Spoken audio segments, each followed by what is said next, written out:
This is WPSL Port St. Lucie, the talk of the Treasure Coast.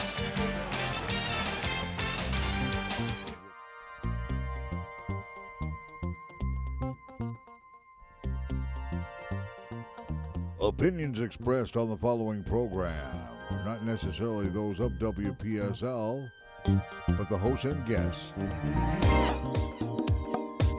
Not necessarily WPSL, but any reproduction or reuse of this program without the written consent of WPSL is strictly prohibited. It's time for an original in its own, the African American scene from Howard Insurance in Port St. Lucie, and hosted by Rudy Howard. Good evening, good evening, good evening. Always glad to be with you here on a Wednesday night. I don't know. I know some of you are my Facebook followers, but let me give you the heads up. We're going to have open mic night tonight, but the order of business tonight is positive only. No negative. I don't care if you're a Democrat or a Republican. I'm going to cut you off if you start with negative, because I'm keeping it positive. There's plenty of stuff negative I could talk about, and that is very distressing to me, and you should be glad that I'm having it this way, because one event alone would have put me on my soapbox for about 10 minutes. So, but we're doing positive only. Okay. And one other thing, Winnie, call me and give your number to Cliff. I have one of my listeners who wants to do something for you, but he needs your phone number to get in touch with you. So Winnie, call, and when you get Cliff on the phone, give him your phone number, and I will give it to my listener so he can do the thing that he wants to do for you. And we won't put it on the air, so we'll keep it nice and private for you. Okay. And he followed up with me again today asking me where's Winnie's phone number. So, Winnie, call me. All right. So, positive only. And we got the Democratic debate starting tonight. And I would tell you that the Democratic Club of Port St. Lucie is having a debate watch party at the Recovery Restaurant in Tradition. So it will start, people start getting there about 8:30, and they got a little section set aside for us on the patio. So if you want to come and watch the debate because your spouse, like mine, hates politics, then you can come there and watch it. But my wife doesn't hate them. But she's like, I'm just over. She said, you could kill me with it. And we still got all this time to go. I cannot keep doing this. I go, okay. So she gets spared tonight. When I told her the other night, I said, I'm going to a debate watch party. She said, oh, thank God. It will not be on in this house. I said, okay. So in any event, so if you're one of those, please feel free to come out to Recovery and enjoy the debate watch party. I like that. You called it Recovery. Come on out and get with a bunch of friends and watch these debates as it all starts to play out right before your very eyes, and you can do it with friends. Yes, and get some food and have some drinks. Absolutely. Yeah. So, and I spoke to the people there. They're setting aside some space for us, so that's kind of cool. Okay. Reflect upon your present blessings, of which every person has plenty, not of your misfortunes, which all persons have some. Think about that for a second. Who doesn't? Yeah, reflect upon your present blessings, of which every person has plenty, not on your misfortunes, which all people have some. That's a quote from Charles Dickens. He's a smart dude. Yeah, he was, yeah. So think about that for a second. Reflect upon your blessings. You know, when we're growing up, we hear all the time about being positive. So what does it mean to be positive? A positive attitude is a state of mind that envisions and expects favorable results. The willingness to try doing new things. That's a positive attitude. I very much believe in that. The belief that everything would turn out all right. It is an attitude that helps you see the good in people. It is a mental attitude that sees the good and the accomplishments in your life rather than the negative and the failures. A positive attitude is a mindset that helps you see and recognize opportunities. Positive attitude means positive thinking. It is optimism and maintaining a positive mindset. It is a mental attitude that focuses on the bright side of life. Which sometimes you really have to look hard for, but it can be found. Yes. It is a mindset that uses the words I can and it is possible. As opposed to I can't and that's impossible. Right. So, what's your thoughts about positive attitude? All of you who like to argue with me, like people like Carlos and all of you, what's your thoughts about? It's hard to argue about positive attitudes. Yeah. It's hard to argue against them. Because if you find yourself in a negative rut, you know what you got to do, Rudy? You have to reverse polarity. Yes. Reverse polarity, friends. That's all there is to it. And you know what? If you just take a crowbar and run it across the top of a battery and touch both posts at the same time, you're going to have spits and sparks all over the place because, it closes a circuit and creates an energy burst that can actually burn you. So what you have to do is you have to use just the positive with the negative correctly to make the electricity flow. Well, we're kind of electric. Yeah. We're kind of electric. Absolutely. We have positive and negative qualities, and we have unbalanced energies, and hey, we can straighten it out. Yeah. We're a little conversation, right? Yeah. Here's another. This is one of my favorite sayings. I think I got this from Customato many years ago. Fear is your friend. Uncontrolled fear is your enemy. Think about that for a second. Fear is your friend. Uncontrolled fear is your enemy. There are flowers for those who want to see them. Think about that. There are flowers for those who want to see them. Do you consider yourself a person with a positive attitude? Wow. Do you consider yourself a person with a positive attitude? If you are, you consider yourself to be one of those, give me a call. Tell me, how do you maintain your positive attitude? I would be interested. Now, in spite of your circumstances, now you might have some horrifying circumstances. That's when your positive attitude is really tested. If you can find something positive about yourself in the midst of the turmoil you're going through, that's kind of what we're looking for here. Yeah. And we have Winnie on line one. There she is. Yes, Winnie. Rudy, good. Yeah, I like to have positive attitude. My daughter, she was thinking about applying for this position, supervisor, and she said that the two ladies kept like, her heart. She was kind of scared to do. I gave her good encouragement. I said, stay positive within yourself. Give it a try. Give it a try. And she did try, and she got the position. I like giving people good encouragement with a positive attitude and think, and I always encourage people to give stuff a try.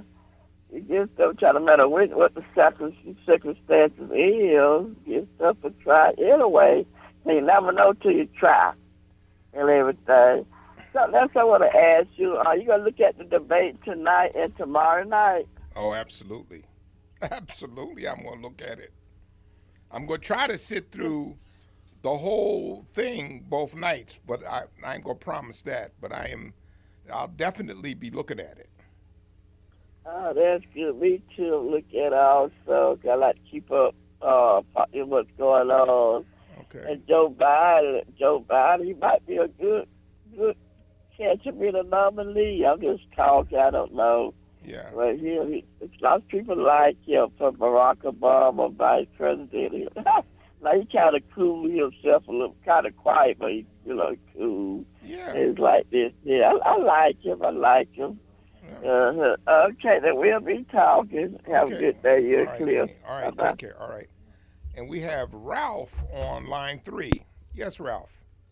Well, good evening, Mr. Desmond and Mr. Howard. Yes. Hey.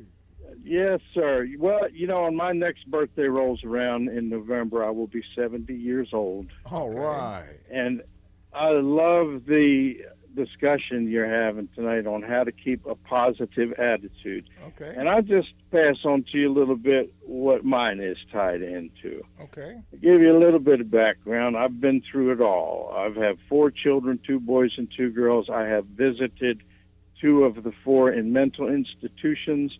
I have visited my oldest son in jail. And when you're going through these hard times, to me is when the Lord spoke to me the loudest and in a gentle way. And I tie in my positive attitude with my faith. And that's a big word, my faith. Because no matter how bad it got, I always knew that God was going to take care of these problems. I had faith in him, and I trusted him fully. Yeah. Not 90%, 100%. And I have seen time and time again, my children, they still have some problems, but they're all still here. That's to me, I can't tell anybody else what to believe spiritually. But my faith and my beliefs in my King James Bible and what I get from that and the strength that I get from it. My scripture tells me I can do all things through him who strengthens me. Yes, that's what it says. Yeah, That's amen. what Well, it hey, says. I appreciate you. God bless you, and I want to continue listening to the show. But that's what I base my positive attitude on my beliefs. Well, thank you, sir. Appreciate you. You're quite welcome. Okay, and we have John on line 2. Yes, sir. Hello, how are you? Good. Rudy? Alaska. Oh. Hawaii. Hey, John. Let me tell you something. I've had a lot of very negative, very horrible things happen in my lifetime. But many, many years ago, I injured my back, and I was in therapy. And they has a kind of a resident psychologist there because some of the people in therapy had terrible things wrong, lost limbs and things.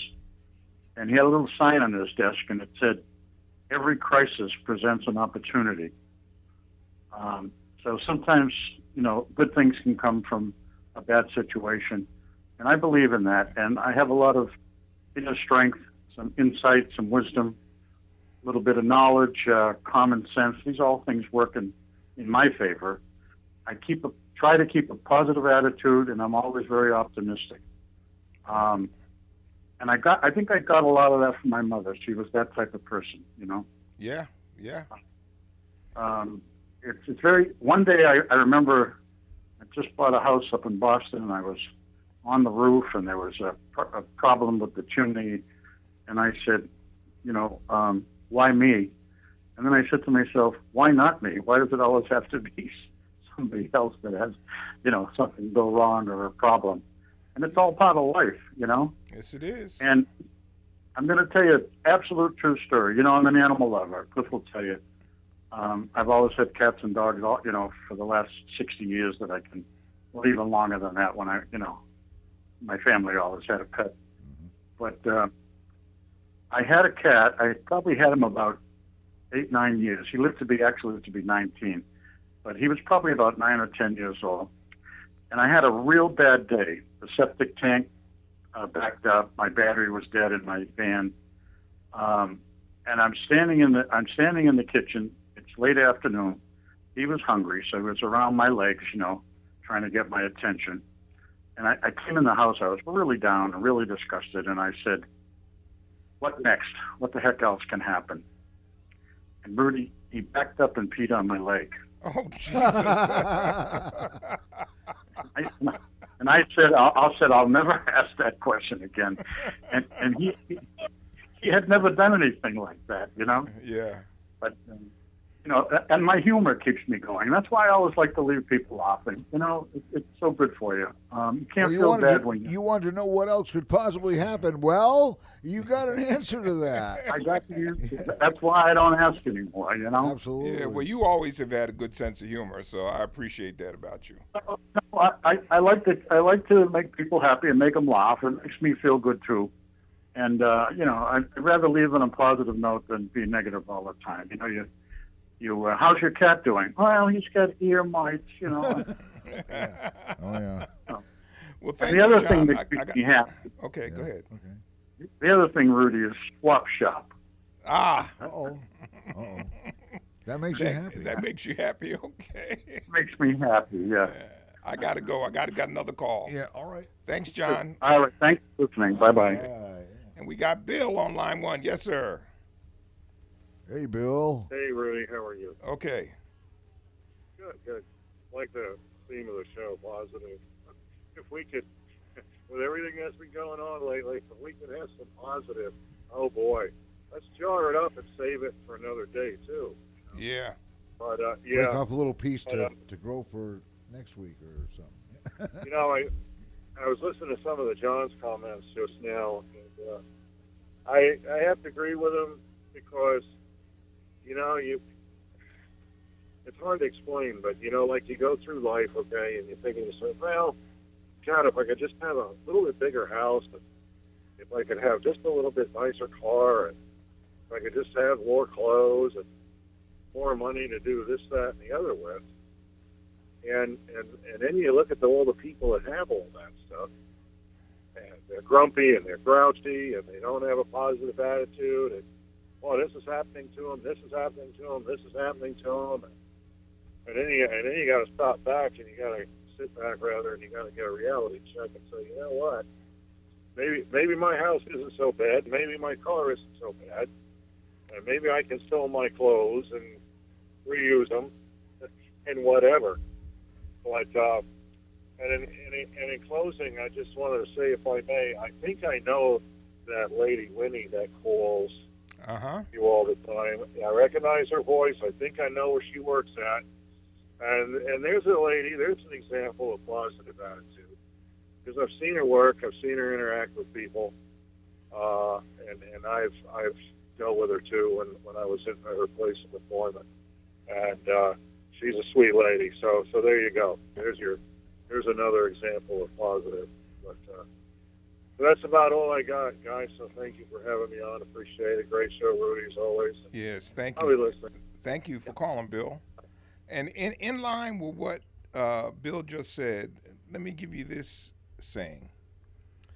Be thankful for what you have. You'll end up having more. If you concentrate on what you don't have, you will never have enough. Think about that. That's true. Yeah. Guess whose quote that is? Who said that? Oprah Winfrey. Oh, that's somebody we know. Yeah, Oprah said that. There's some great wisdom out there, though. Yeah. You know what I see in positive people? I see power in their lives because, well, like Oprah had said, when you're expecting negative all the time, that's what you get. Yeah. It is. You can actually generate it, and you can feed it until it becomes a great big monster.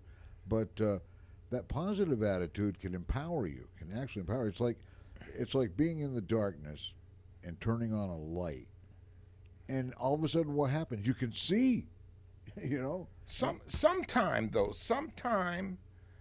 when someone has such a powerful positive attitude, they draw attacks from other people who just can't, they don't feel comfortable with this person walking around with that positive attitude.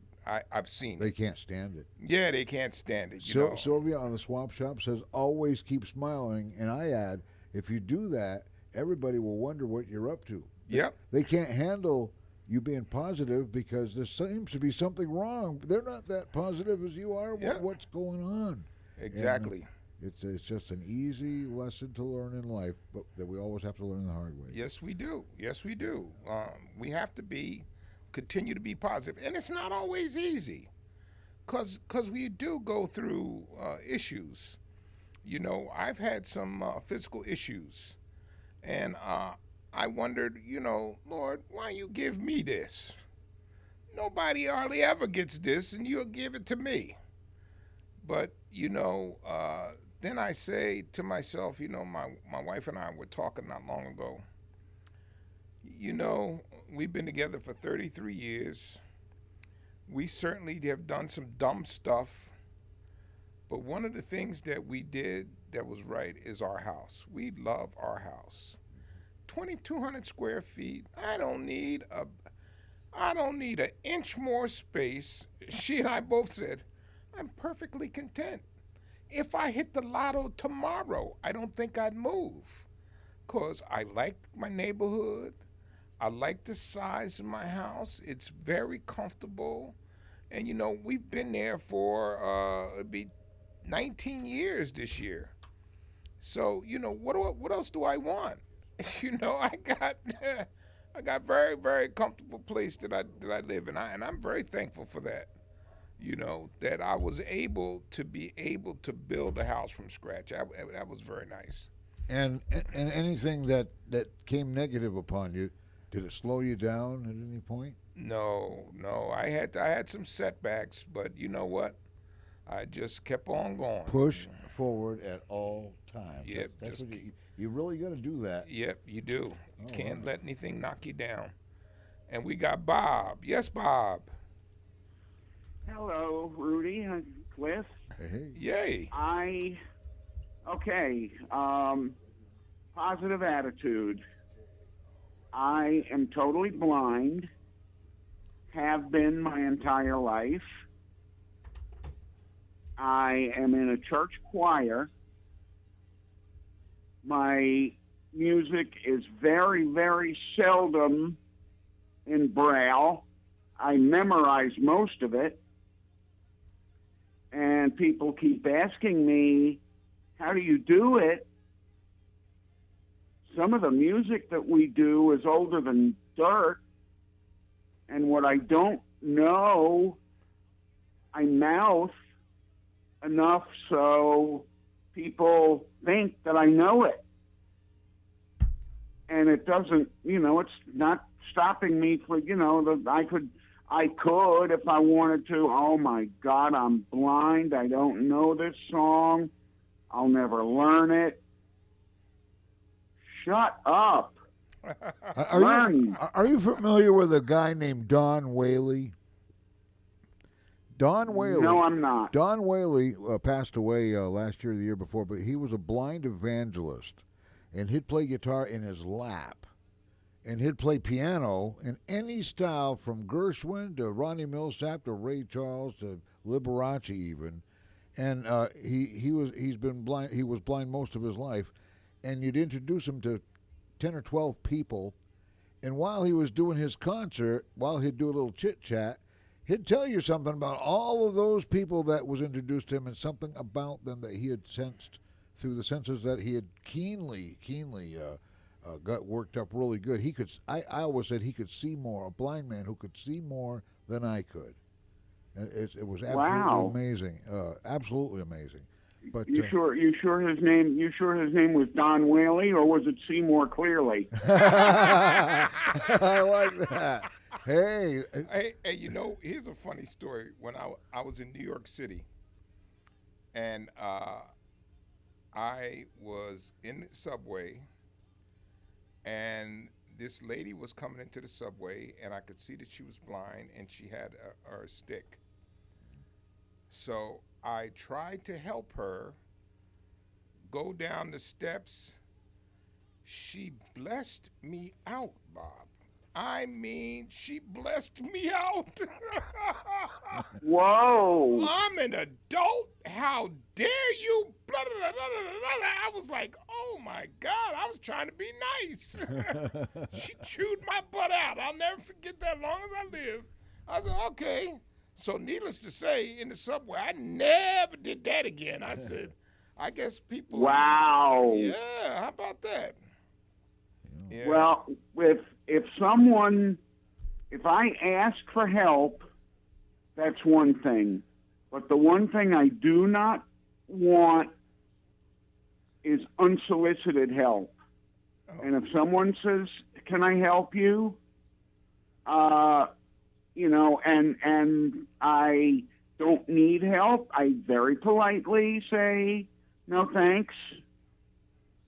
But if I do need help, I will say, "Yeah, can you do this, that, or the other for me?" Okay. All right. Well, thank you so much for calling up and sharing that with us, because you are a real inspiration. Because to accomplish what you've accomplished as a person without sight, you have certainly displayed a very positive attitude. And thank you. The word is calling. blind. Yes. Say it. Absolutely. Blind. A person who's blind. However, your other senses have been keened really well, because there's things that you have to see with your ears rather than your eyes. For you know what I'm talking about. Exactly. And or some other like tonight, for instance, I was warming up some spaghetti, and it was in a plastic bowl, and I took the lid off the bowl, and it fell on the floor. And rather than just say, "Oh well, I'll just leave it on the floor," I used my feet to find it. Yeah. I've watched the blind evangelist I told you about when he would eat. I watched it because I was fascinated. I had to ask him, how in the world do you shave? And he told me, and you know what? It's easier to shave with your eyes closed than it is looking in the mirror. It really is. You know what I mean? And there's a lot of things that you have to if you're losing if you've lost one of your five senses, your other senses will overcompensate enough to get you by. That's one good thing. And I am also, a friend of mine and I run a support group for the blind. Which is a good positive thing to help people along who have trouble as they're adjusting. That's fantastic, Bob. I got another caller coming. Thank you, Bob. Thank you, sir. All right. And Jay, we got Jay on line 3. How are you, buddy? Okay, how you doing, Rudy, and to your co-host? Okay. I'm trying to make this brief. I just was sitting there thinking I wasn't going to call, but I said, I was just thinking about it, how I grew up, and as a youngster, I could go back when I was 11, 10 or 11, and moving to the outskirts of Brooklyn, a place called Canarsie, Brooklyn. It was always very, during those days, back in the late 50s, it was very rural. It was very rural. People even had like little farms out there, and we had a big Italian community, and they would have grapevines and all of that, and the goats and everything. So that's what was going on. But they built a new project out there, and that's where me and my mother moved out there. It was just me and her, and so after school one day, I saw this gym, and I walked in the gym because I was interested in sports, and it was a PAL, Police Athletic League. And I went up to one of the officers. He was in the civilian clothes, but he had on with the PAL, he was a police officer. And he said to me, "Yes, what could I do for you?" I said, I've got a joint. Could I come in here and play sports or exercise?" He said, you said it's a good idea. He said, "But I don't think you'd be happy here." And, I never forgot what my mother said. I didn't get angry because my mother always would tell me, she told me, as I navigate through life, she said, always think, be positive. He said there's going to be a lot of, some people that just don't like it because of who you are. And this is back during segregation time. This is before the Civil Rights Bill. I know what you were saying, yeah. And so, and this is in New York, so, like Malcolm said, up south. So, I went through that, and I didn't get upset or anything like that. And so what I did, I went to one of the public schools. They used to open up the public schools in the evening for the kids to, play basketball or even do their homework, and they'd have, people that helping you out. And so I got into that, and I never really thought too much about the PL, and I didn't let that bother me or, haunt me.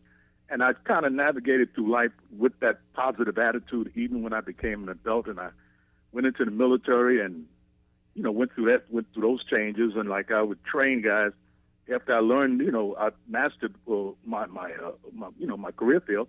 And then guys would come in and I would show them the ropes, and they got promoted over me, But I never got mad, never got angry. And some people that observed it, there was an officer that observed it. He said,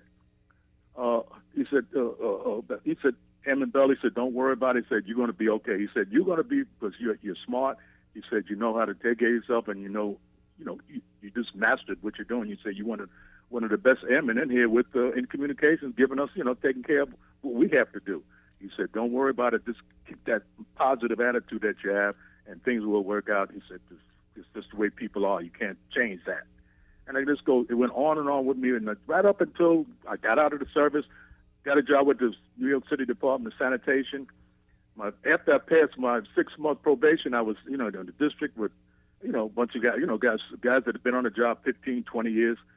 And most of them, the guys in that garage I was in, were mostly African Americans. And a lot of them came out of the Vietnam conflict like myself and things like that. But the thing was happening, they were very upset about the union representative, the guy that was representing them, and they were not getting the same kind of representation as the white guys were. So I said, well, why don't you just have an election, have a new election, and vote for somebody that's going to, deal with that. And so it gave, the lights went off in their head. So they told me, well, do you know the process? So I called down the union, talked to the president, and I said, we need to have a union, meeting here, and we need to have a new election here at this Brooklyn South 12. And I said, when could we set up the appointment to have an election? And he said, why? I said, because the men here are not happy, and they want to have an election, they want to vote for, and they did. And they were so happy, and I said, that's all you have to do. You don't have to curse nobody out. You don't have to fight. You just have to know procedure and follow it and take care of business. That's what I've been doing most of my life, Rudy, just trying to take care of business. You see things coming. You make sure you document everything so you don't have to try to remember different things, and you just keep it, and you just use it when you have to, and you don't get mad, and you don't try to fight somebody, because then you're going to jail. Yeah. So you just do what you have to do to navigate, and that's what my mother was always, when she told me when I was very young, she said, son, you're going to have to learn to navigate through this. It's going to be rough, but you'll learn. But you have to think positive, and you have to know how to navigate through the society. And that was what she told me when I was very young, and I never forgot it. You can make it happen. Yeah. Well, thank you, sir. As always. Take care, man. Okay. Oh, wow. Take care, man. All right, take care. Wow. You know what it is? The positive attitude, it contains your intentions. So you create your intentions with a positive attitude, and you wonder, wow, what did I do? What magic wand did I find?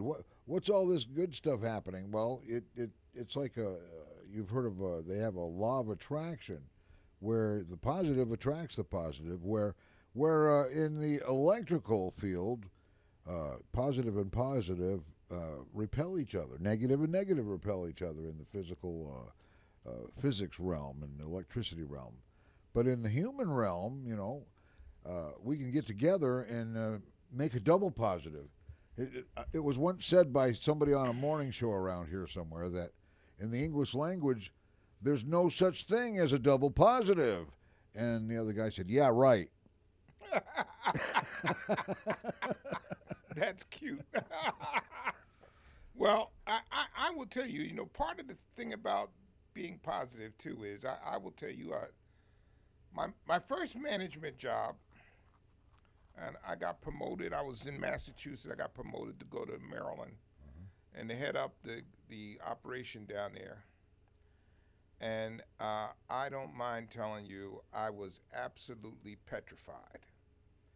My first management job, I was 28 years old, and I was asking myself, can I really do this? Can I run an office by myself at 28? Sometimes you just have to walk with it. Yeah, and I just walked in there and I said, the best advice I got from anybody was my father. My father called me up and he said, I'm very proud of you. I said, well, thank you. He said, I always taught you to be respectful of your elders, but you're the boss now. Don't forget that. You're the elder now. You are the boss. You call the plays. And I said, okay. And that served me well, because I had a couple of people at that time that were in their 50s, and one of which was not particularly happy to have me for his boss. Oh, no. Yeah, right. So let me guess. Yeah. Was he an old white guy? Yes, he was. Yeah, I've seen those guys. Yeah, so I had to have listen, I am the boss. It's going to be this way, and that's just the way it's going to be, And it's a given. On any job you have, you're always going to have a boss, and you're not always going to agree with the boss. But you know what? If you're positive, and I'm not talking about just agree with everything the boss says, because if they're wrong, bosses don't really mind if you're right, if you're correct in correcting them. Yeah. They appreciate that. Because if there's really a serious mistake being made, that something they're overlooking, they appreciate that being pointed out instead of talking bad about the boss. Yeah.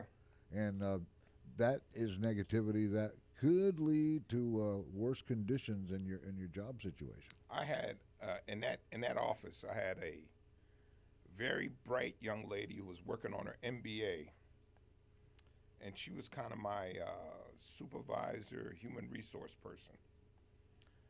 So I go back in my office, and when I took over that office, I had like 22 people in it. It was up to 65 people.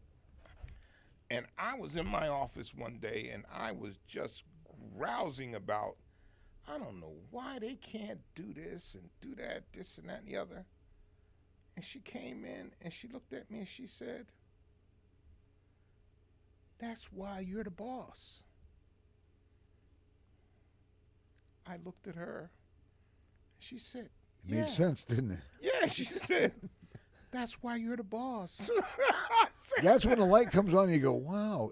It's like having a revelation. Right. And the light comes on, and somebody pointed this out to you, and you had no idea. Yeah, I mean, you had an idea, but you had no idea that those powerful, positive words spoke to you would actually do that for you. Oh, yeah. It's like I believe there are magic words. Oh, yeah. Listen, there's things that sometimes, and so, and she was all of 25 years old. Yeah. I'll tell you another story. It was a kid, a youngster. This is another one. Great story. Yeah. Same office. Okay. One of the girls back there, one of my favorite employees, she had broke up with her boyfriend.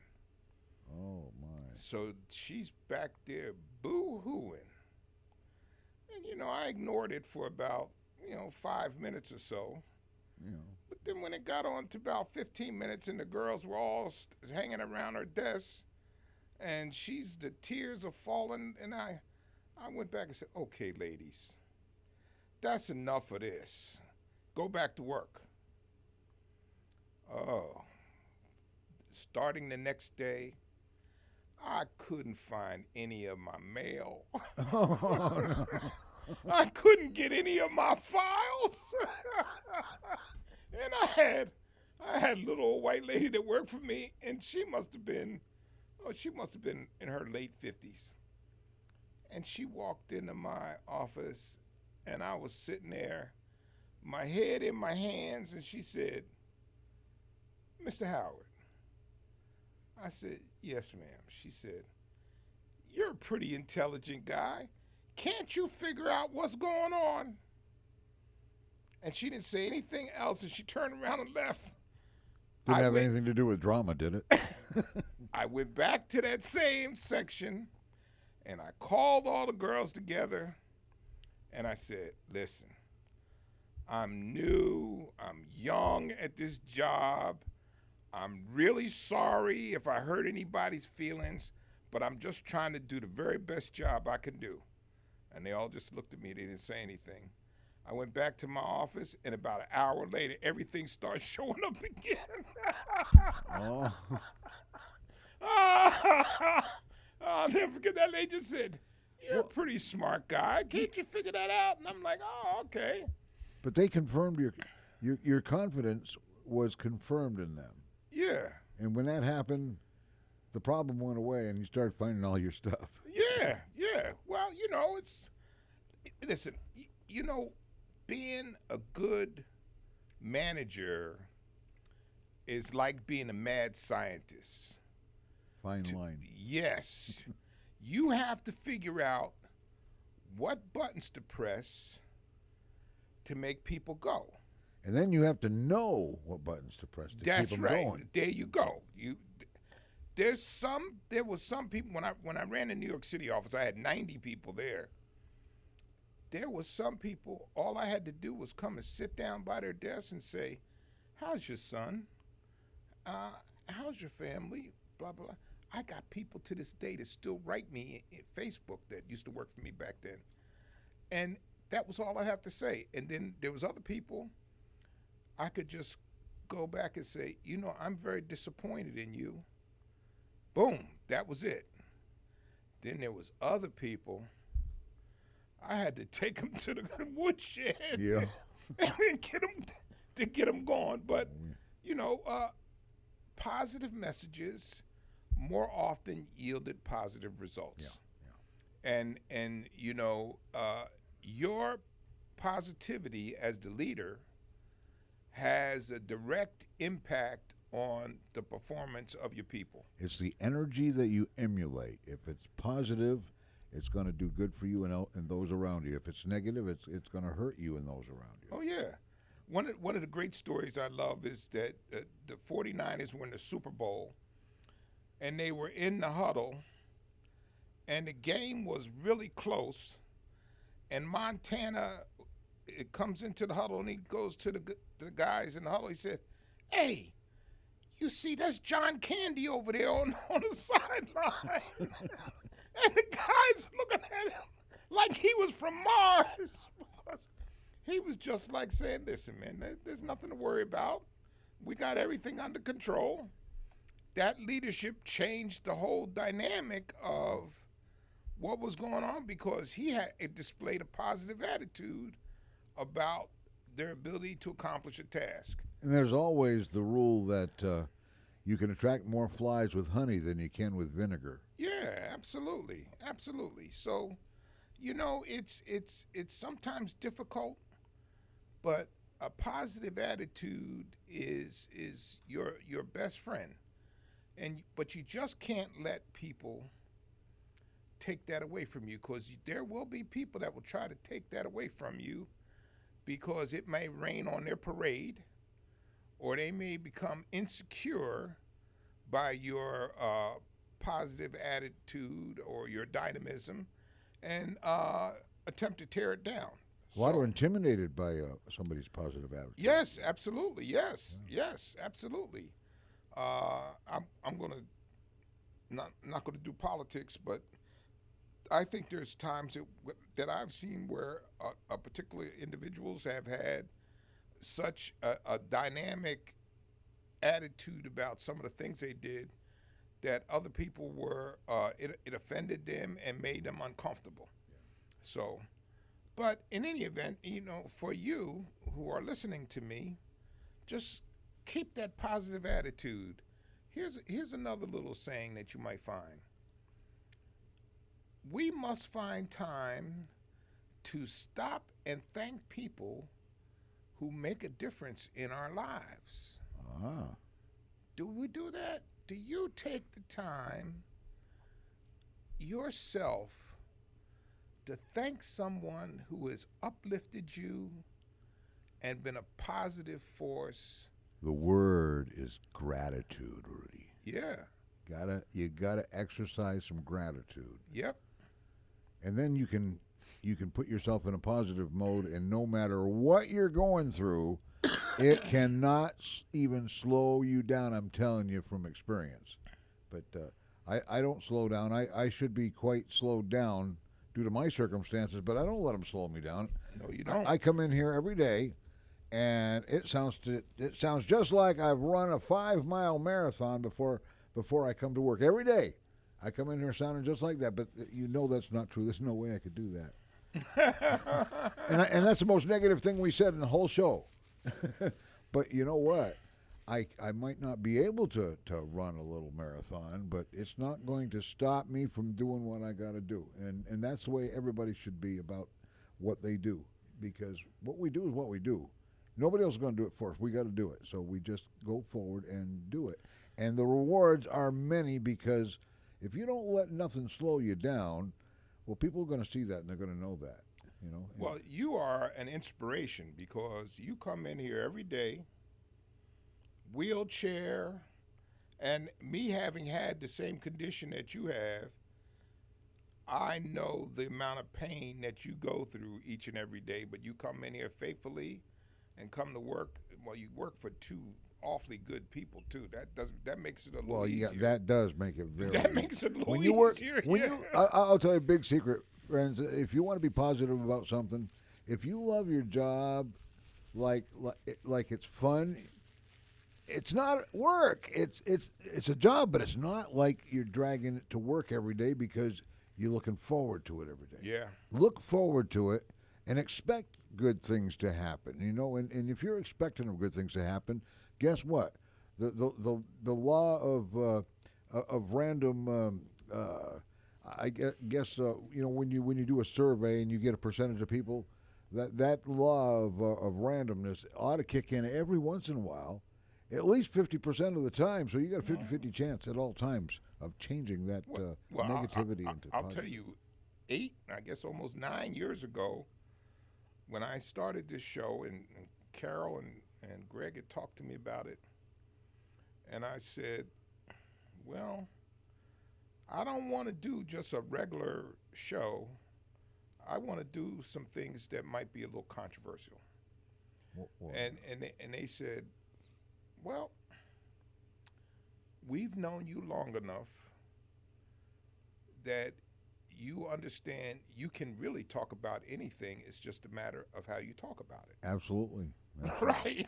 Absolutely. And that was it. And you know, people have often asked me, they said, do Greg and Carol? I said, Greg and Carol have never told me what I can and can't say. They trust my judgment. And hopefully I've never let them down. But I peel back sometime on some things I might want to say that I don't say, because I don't think that they would appreciate that. But listen.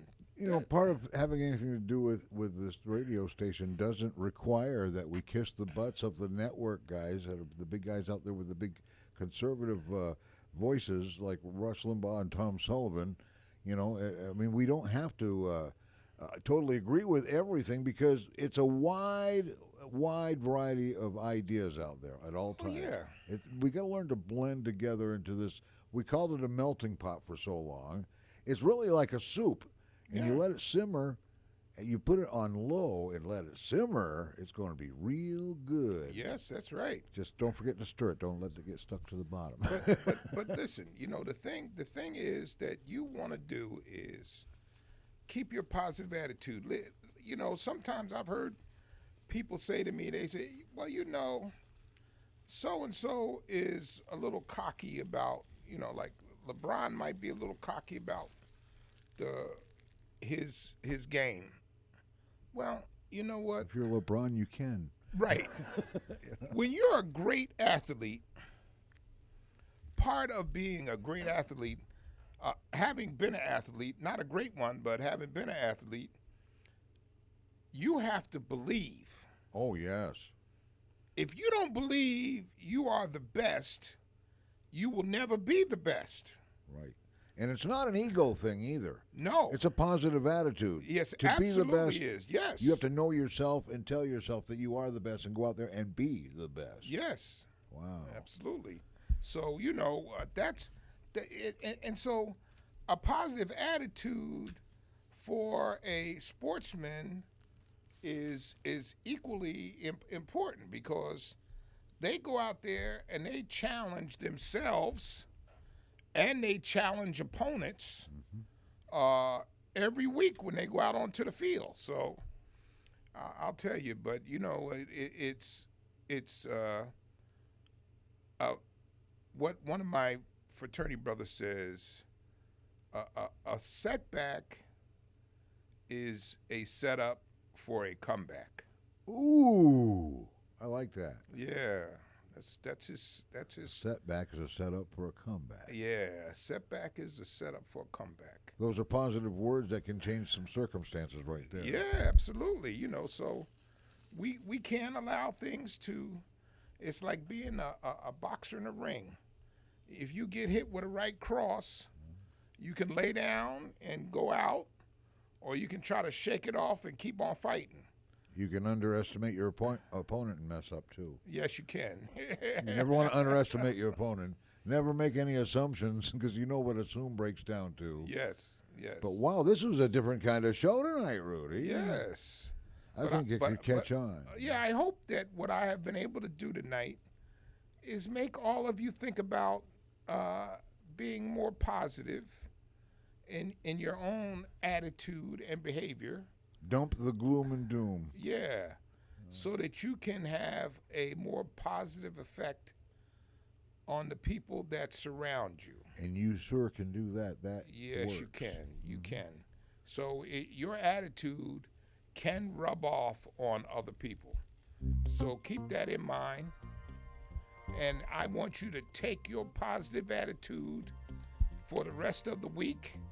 And next Wednesday when I come here, oh, Lord, I know we will have all kind of discussions. We'll be taking testimonials from you next week, friends. Yes. Call us up next week and tell us how it worked for you. Yeah. Well, I'd like to thank you so much for listening to the African American Scene and for giving you something a little different this week. God bless and be safe. And I will see you next Wednesday right here for the African American Scene. The African American Scene, brought to you by Howard Insurance of Port St. Lucie, hosted by Rudy Howard himself, every Wednesday evening in the 6 o'clock hour, right here on WPSL Port St. Lucie, WPSL.com, WPSL on TuneIn for Google and Alexa. It's 7 o'clock right now.